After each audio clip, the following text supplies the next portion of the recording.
He joins us live from Diepsloot in northern Johannesburg. Moloko, certainly a sign that elections are in full swing, isn't it? When political parties start to do the rounds on particular platforms that they will be building their political campaigns on. In this respect, Mmusi Maimane is focusing on employment. That is very correct, Michelle. I mean, as much as we are all waiting for the president to formally announce the election date, but we know he has already indicated that it could happen sometime in May.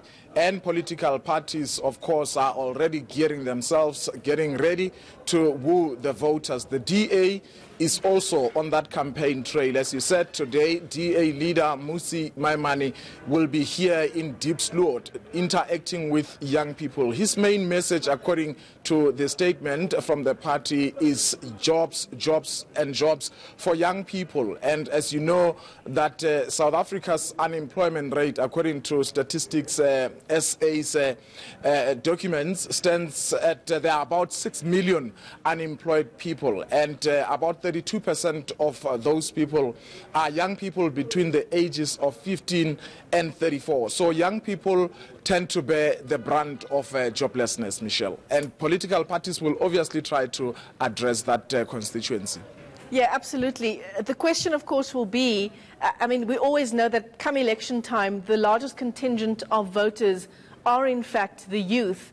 I suppose, hence Mmusi Maimane's focus on speaking to young people today in Diepsloot and speaking to an issue that is so close to their hearts, so close to the heart of the economy and what South Africa has been trying to do over the past months and years. That is correct. But you see, one of the things we should also keep in mind is that the Democratic Alliance is not governing in the country except in the Western Cape and a few municipalities. So it is quite easy for them to make promises which they believe, if given power, they would turn things around. And the issue of youth, apathy, voter apathy, the fact that there are so many young people who are not interested in voting, the people who are eligible, it will depend on how he coins his message around to impress that constituency of voters, to ensure that they go out and vote. And the important thing is to ensure that beyond criticizing the governing party, what alternatives are they putting on the table? Remember that the DA has always criticized the issue of joblessness mainly on two things: the inflexibility, as they say, of the labor regime, and also they talk about the fact that young people are not skilled enough, so they criticize the quality of education. So it will be important to hear from Mmusi Maimane how they are going to provide alternatives. Moloko, as we head now well into election year, we're counting down the months now to that likely end of May election date. What's your analysis of how the DA goes into these elections? In what state the official opposition goes into these very important elections, given what many are calling a bruising through months for the party? We talk about the Patricia de Lille saga, among other issues.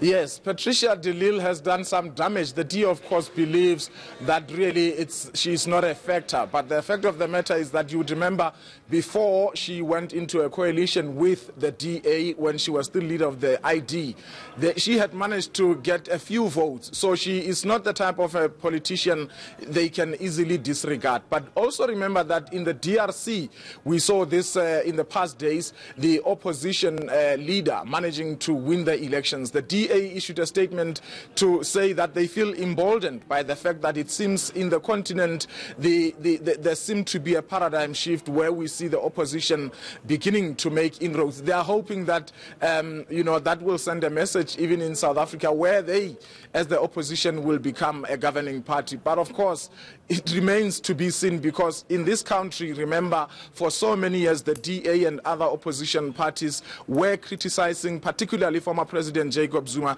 He is no longer in office now. There is Cyril Ramaphosa, and the Ramaphoria effect is still here. It remains to be seen whether they will be able to wrest the ANC out of power. Yeah, absolutely. Well, you'll continue to update us on that story throughout the day.